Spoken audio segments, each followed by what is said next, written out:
distracting too much. I have met him, and I've also met Wednesday, October 14th. This is my regular class, as we're going to get into stuff talking about a necklace and irony and all kinds of entertaining stuff like that, and making fun of so many children to make it better. All right, and then let's see, we have that. Let's go through and blue children. Again, grades are updated since it's the first time you've been in here all week. I can point over yonder so that you can pick up a chance to see it. Red children, you should have already seen it. It's the same thing that's on Skyward. Owen, did you want to yell at me?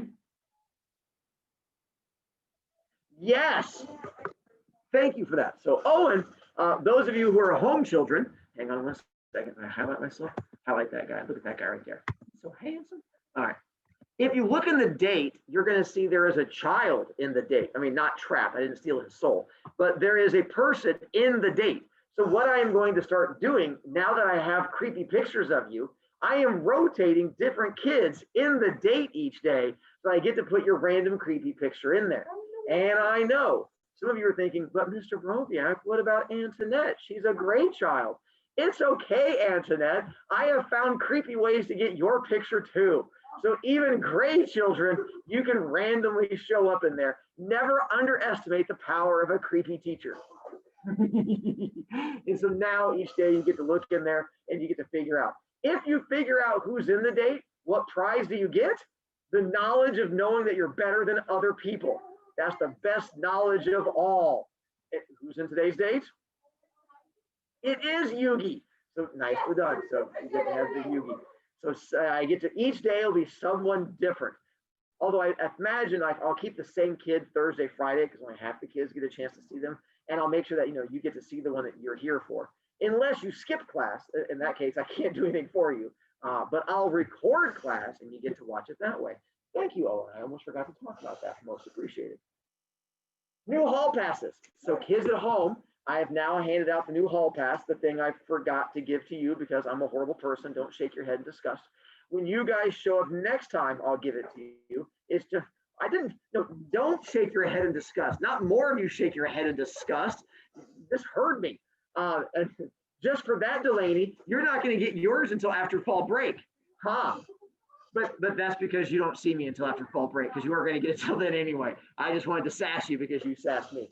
But anyway, so with the new hall pass, it is good all the way through the end of the year. You can keep using it all the way until May.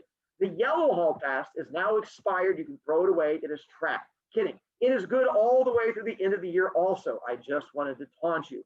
If you want to keep using it to visit Tinkletown during science, tinkle away, not in the class, but tinkle away, and that's fine with me. Or you can cash it in for B points, and that's fine with me. Each blank line gets you 3 B points. Make sure first and last name are at top of it, and then you can turn it in today or after fall break, or wait till December, or if you want to really flex on kids, wait till April and then bust it out and then turn it in, and kids are going to be like, what? You've not lost the first 9 weeks one. You're going to go, gun, flex, and you can go ahead and flex on the other children, and that's completely up to you. The purple one, you can't cash in until you've shown me you're responsible enough to not lose it, which will be January. So you have a little bit to wait on that one. For the yellow one, there's an X on my desk. Whenever you feel the right time to turn it in and first and last name is on there, you can turn it in. Unless you're at home, you have to have really long arms or patience. You're just going to have to wait, and eventually you can turn your, yes, Delaney, that's the one that you're sassing me about. Good job. So yeah, I know it's almost like it's a video, and I can see you guys at home. I mean, except for the kids who are losers who are hiding their videos. Did you call the kids about their videos on losers? I would never say such. I did, absolutely. But if they had their videos on, then it wouldn't matter. So I get to, oh, look at that. Now all of a sudden they start popping back on. Nope, never mind. He's going again. Pictures. I did that. That was just my reminder to take pictures of kids. Ooh. IXL. I have new IXL homework for you. I know. Settle down. I know you're all excited about it. Wait, so PJ, if you, because in that case, PJ, if you don't have necklace paper thingy, you can go print necklace paper thingy, and it's on the Canvas page. Or you'll just be out of luck from there. Bummer, sadness. Anyway, IXL. The new one is called F.1. And so again, it is assigned to you. It is not due for almost 2 weeks because I'm making it due the Tuesday after fall break to try and give you guys time. My goal is to not give you homework over fall break. So I'm going to try and give you as much time as possible to get it done. I mean, given most of you aren't going to do it anyway because, you know, lazy kids and stuff like that. But for those of the 3 of you who are responsible, I'm going to, Delaney, there's a head slowly creeping onto your screen. The rest of you, I'm going to try and give you guys as much time to get it done. Although in theory, it should be kind of easy-ish and you can get it done from there. And if you've been paying attention, you can get out of it by doing well on the quiz that for you guys is coming up tomorrow or Friday. The quiz is going to cover 4 things. It's going to cover the story of the voices. It's going to cover today's story about the necklace. And then it's going to cover the story you have to read on your own called Priscilla and the Wimps. It is the one that's on Canvas. It's also the one that's going to have links on the story. I'm also sending it out tonight on Remind. It's the one you have to read with your own eyeballs and brain. It should be a somewhat entertaining story because it's about a girl and a guy that get into a fight and one of them dies and stuff like that. And then the 4th thing is irony. So those 3 stories and then irony. Antoinette, did I answer your question or did you just give up? Okay, go me. So those are the 4 things, those 3 stories and then irony. That's where the questions are going to come from. Again, it is a 15 question quiz.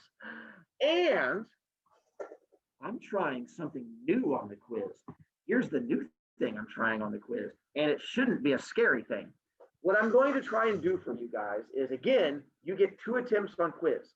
But now, after you take it the first time, if you go back and look at quiz, it'll tell you what questions you got wrong. So that is my experiment I'm going to try.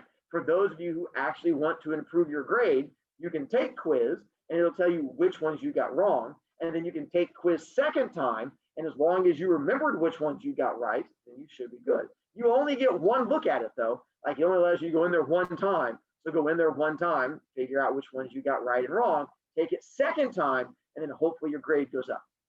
Again, I am taking the higher of your 2 grades.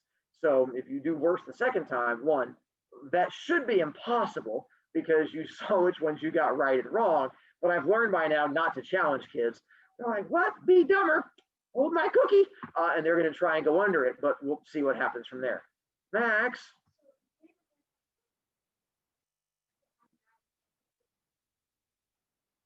I take the second, I take whatever your highest one is. So if your second one is higher, I take your second one. If that's what gets you out of the IXL, I'm happy. My goal is just on the off chance to have some of you guys actually learn a thing. Jerry L, what do you want to learn? All the things that we did miss, would it tell us the answers? No, Jerry L, nice try. It just tells you the answer is wrong. I could do that, but then you wouldn't get to take it a second time because me not big dumb dumb, that's not the way it works, but a good try on that one. Now, given that was an option I could have clicked and I went, ooh, let's go. No, no, no. And then I decided not to, but that was a good try on that one. You're like, oh, so close, Mr. Broviak. We thought we outsmarted you. That's not the way it works. Oh, and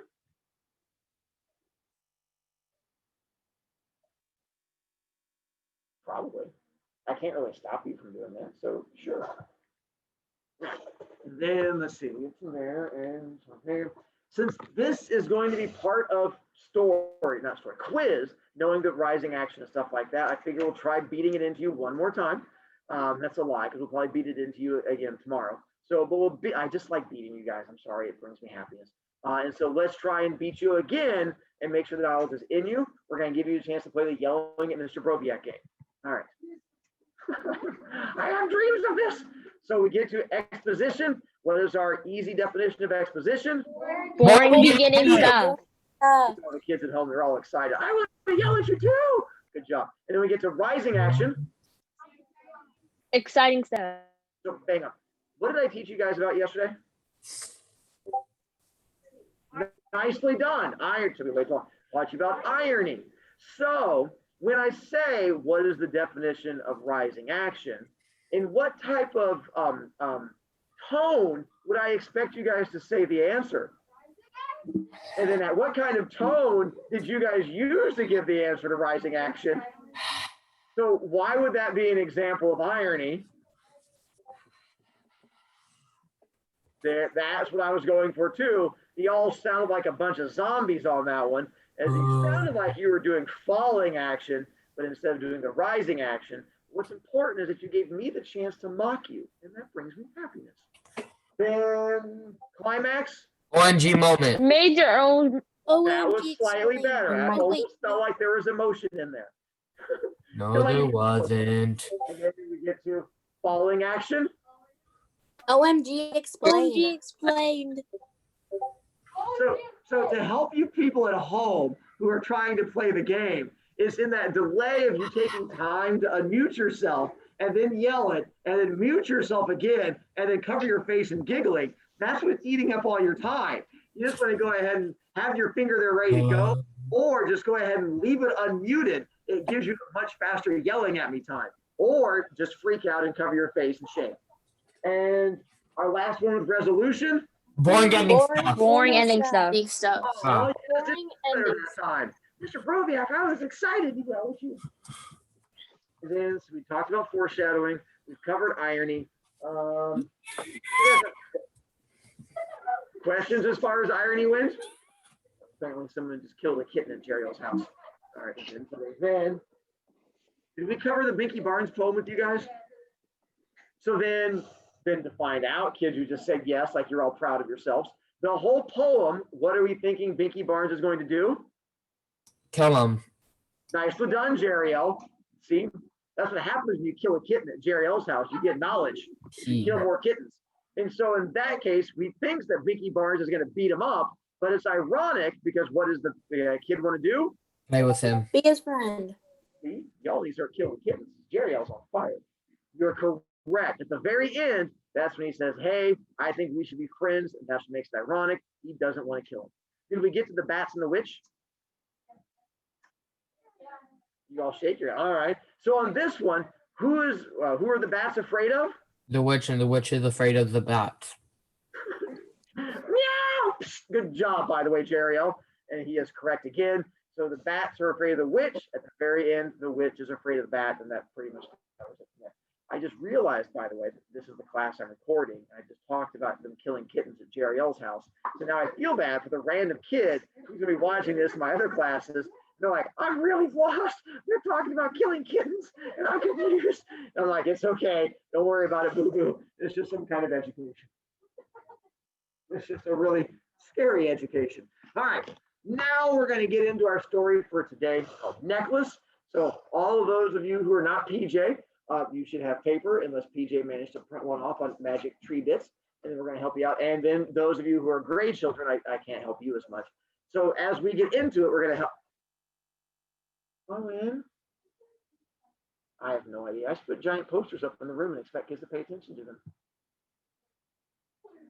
I don't know. Anyways, let's go to with the necklace. Ooh, what do you call the stuff of this? What do you call the start of the story? Way to go, Zachary, only kid paying attention. The start of the story is called exposition. What do we know about exposition? It's boring. Now that's the part. I asked for exposition. You guys stare at the wall and I hear chirping. All of a sudden you're like, boring. You're like, I got this one, Mr. Broviak. And you guys jump in on that one. Kids nowadays. All right. So for this one, I'm going to read, for those of you at home, this is PJ style. Look at that. I'm going to put the first part of the story up there to help you. The drawback is I only did the first section because it was a lot of work, and then I decided to channel my inner seventh grader, and I just stopped because I got lazy also. But I at least gave you the beginning part, and I figured after that you can look at the papery part, plus there's pictures I want to show you. With this beginning part, I'm going to read. There is a bit of boring beginning stuff to it. Here's all I want you to figure out when I read this beginning bit. One, who is our main character? This whole beginning bit is talking about the main character. Two, with the main character, do you think they are a good or bad person? Because you're going to be voting after I get done with this first section. You're going to tell me good person or bad person. So you're going to be voting with your hands, good, bad. And then also you're going to tell me, do you like the person? Do you like or not like? Like, not like? And then the other thing is, give me evidence about why. If you're like, I don't like her because she kicked that one kitten down the stairs, I'm like, that's a solid reason. Or I do like her because she caught that kitten and then threw it down. I'm like, so whatever your thing might be, just give me evidence about why you feel that way. Antoinette, what's up? We already did that. We already did the I voting know, thing. but we're still recording. Yes, Antoinette, I saw the beginning part. We're going to do it again. Antoinette, you might not know this, but sometimes kids pay no attention to me when I talk and they just stare at the wall and drool. So we're going to try and go over it again to try and help some of those slow kids. If you watch the video, half of them are nodding their heads right now going, I don't even know who you are. So we're trying to help them. TJ, don't have to nod your head quite that much. So yes, this is where we're going to rewind a little bit to help the other special children who might not be as good as you flex on them. My goodness. Every single one of you is nodding your head up and down except for Antoinette. Antoinette's shaking her head back and forth, and all the rest of you like you're at a rock concert. You're like, not paying attention. Oh my goodness gracious. All right. So now we'll go back and read and do the voting thing for those of you who are going to your happy place. The necklace. Matilda Loisel was one of those beautiful and charming girls born into a family of poor and ugly people. She had no chance of getting marriage proposals from a wealthy and attractive man, no expectations, no means of becoming popular, understood, or loved, and she let herself get married off to a little office worker in the government office of education. Her tastes were simple because she'd never been able to afford anything else, but she was as unhappy as though she had married someone beneath her. For women have no taste or class, their beauty, grace, and charm serving them for birth or family. Their beauty and sense of humor are their only chance of ever being popular, and it put this slum girl on the level of the highest lady in the land. Matilda suffered endlessly, feeling herself born for every rich toy and luxury. She suffered from the poorness of her house, from its bare walls, worn chairs, and ugly curtains. All of these things, of which other women of her social class would not even have been aware, tormented and insulted her. The sight of the little servant girl who came to do the work in her little house aroused heartbroken regrets and hopeless dreams in her mind. She imagined silent dining rooms, radiant with ancient paintings, lit by bright lamps and gleaming bronze sockets. She imagined huge entertainment rooms hung with magnificent artifacts, wondrous pieces of furniture supporting priceless ornaments, and small, charming, perfumed rooms created just for little parties of close friends and men who were famous and sought after, whose very fame aroused every other woman's envious thoughts. When she sat down for dinner at the round table, covered with a dirty tablecloth opposite her husband, who took the cover off the soup bowl, she exclaimed delightedly, "Oh, hiccup, cheap chicken broth. What could be better?" Hang on, that part right there where she said, cheap chicken broth, what could be better? She is saying the opposite of what she means. Yesterday, what did we learn that is, or 2 days ago? Irony. Ooh, but when it's spoken out loud and your teacher does it to sass you, Sarcasm. Sarcasm. you guys are all like, sarcasm. Nicely done. So she's being sarcastic there. She imagined delicate meals, gleaming silverware, glorious paintings covering the walls with folk of a past age, and strange birds and fairy forests. She imagined delicate food served in marvelous dishes, murmured pleasant conversations listened to with a careful smile as one fiddled with the rosy flesh of trout or wings of asparagus chicken.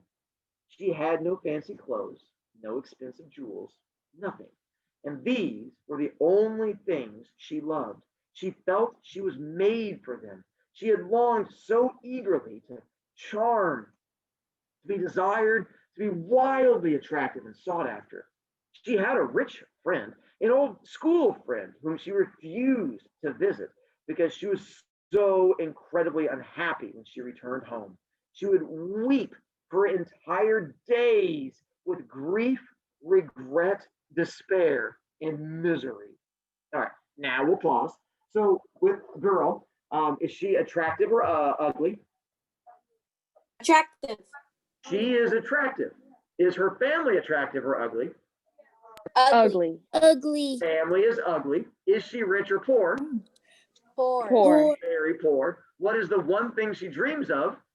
Being rich. There you go. So she's attractive, but surrounded by ugly people. Very poor, but dreams of being rich. So at least gives you that. And then, so then now we get to go back to you guys tell me from the, we have, is she good or bad person so far? Just your opinion of her. Good person, bad person. And so going on to, interesting. And all right, then let's go with, do you like her or not like her? Because, you know, even if you think she's a bad person, you're like, I like the bad boys. And it could definitely be, all right. And then now for your evidence, why do you, one, think she's bad? And then why do you not like her? Max says that she's a gold digger and only cares about being rich. I mean, yes. Okay, I'm not going to judge you too much on that one. Blaze? The nurse? Yeah, that's fine. It's on the back of my door. Ellie? What? On the back of my door, there's a pass. So so you're saying you don't like her because she needs to appreciate what she has. All right, I can dig that. Ethan? I don't like her because she's ungrateful. Yeah. So, well, that does make her a lot like a 7th grade. So you're saying that she's a, did you just eye flare me? How dare I sass 7th graders? So something about ungrateful. All right. Then don't worry. It's about to get worse then. So in a moment, we're going to introduce to her husband, and her husband is going to do something nice for her.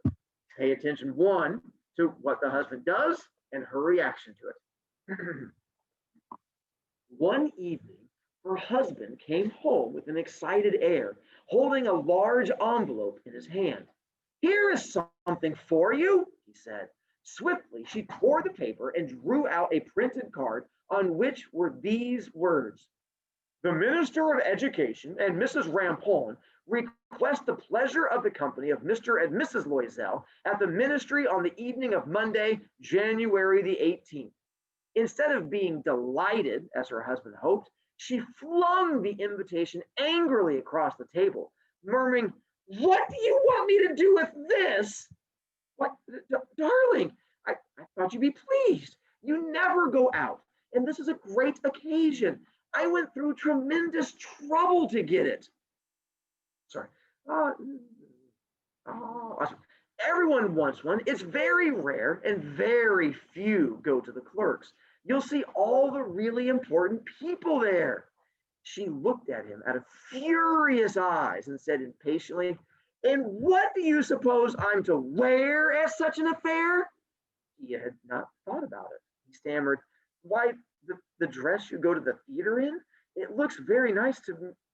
He stopped, stupefied and utterly at a loss when he saw that his wife was beginning to cry.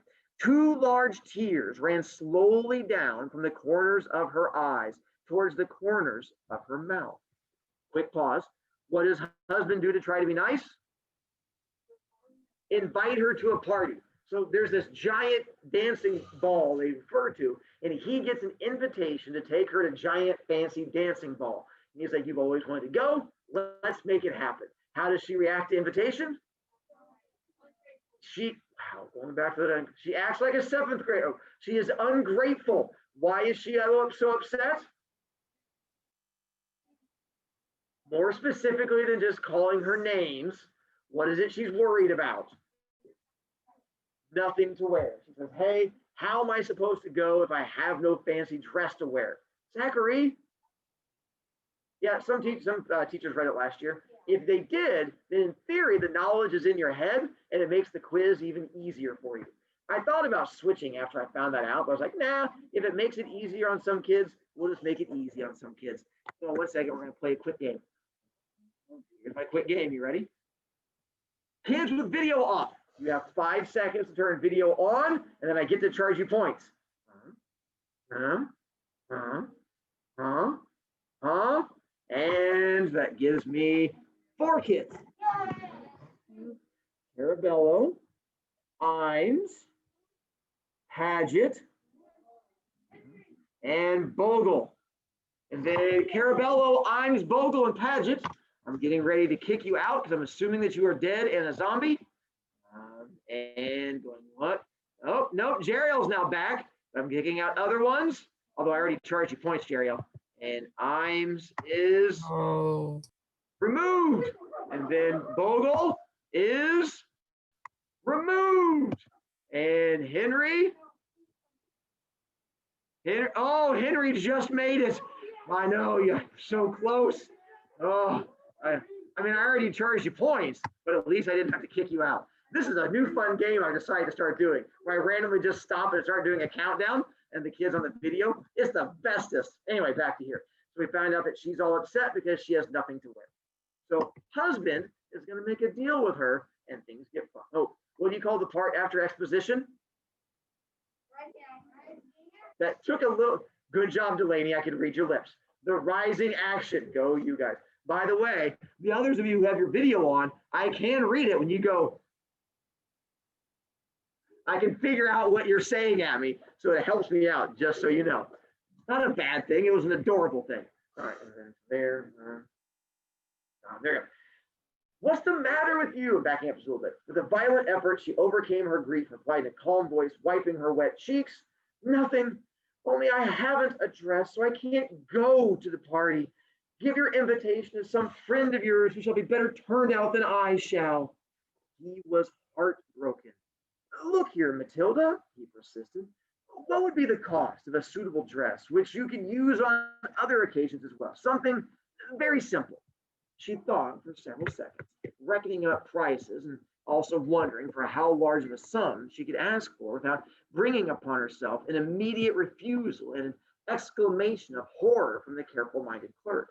At last, she replied with some hesitation, I don't know exactly, but I think I could do it for $400.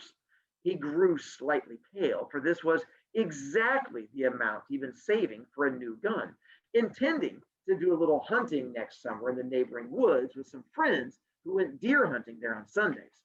Nevertheless, he said, very well, I'll give you $400, but try and get a really nice dress with the money. So husband is nice, gives her money. What was husband going to spend money on? We're going to find out at the end that maybe he should have kept money for guns. But so now, that would be Blaze trying to come back. So now he gives money to her. Did you just finger gun me? Nicely done. And so we find out the fact that yes, now she gets to buy her dress using the money. So everything should be good. You can go ahead and put it back up over there. Max. That does make it tough. But don't worry, much like your guys' opinions of her, she is going to continue having problems. All right, and then to there. Let's go with, yes? You're good. The day of the party drew near, and Mrs. Loisel seemed sad, uneasy, and anxious. Her dress was ready, however. One evening, her husband said to her, what is the matter with you? You've been very odd for the last 3 days. I am utterly miserable at not having any jewels, not a single stone to wear. I shall look like absolutely no one. I'd almost rather not go to the party. I was trying to my best to act that one out for you. Wear flowers, he said. They're very attractive this time of year. For $10, you can get 2 or 3 gorgeous roses. She was not convinced. No, there's nothing so humiliating as looking poor in the middle of a lot of rich women. Oh, how stupid you are, exclaimed her husband. Go and see Mrs. Forestier and ask her to lend you some jewels. You know her quite well enough for that. She uttered a cry of delight. That's true. I never thought of it. And the next day, she went to see her friend and told her her trouble. What is our new issue? She doesn't have any jewels. Jewels. She's like, even though I have a dress, I can't go to a party without jewelry. I'm going to look like a total uggo there. So because of that, I cannot go to this party. So that's where we're going to stop for today. Tomorrow, we're going to find out what happens when you throw a fit and you end up getting a necklace and what wonderful things will happen to you. And we're going to play, wait, hang on. Those of you with cameras off, we're going to give you 5 seconds again. 5, 4, 3, 2. Nicely done. I love this new game. We're going to play this new game a lot. Hello, Other Hall. Nice to see you there. I know, Gabby. And so other than that, we'll see you guys later tomorrow. Enjoy yourselves. I look forward to seeing you guys again. Bye, losers. Jeriel, did you say goodbye to yourself? That was weird.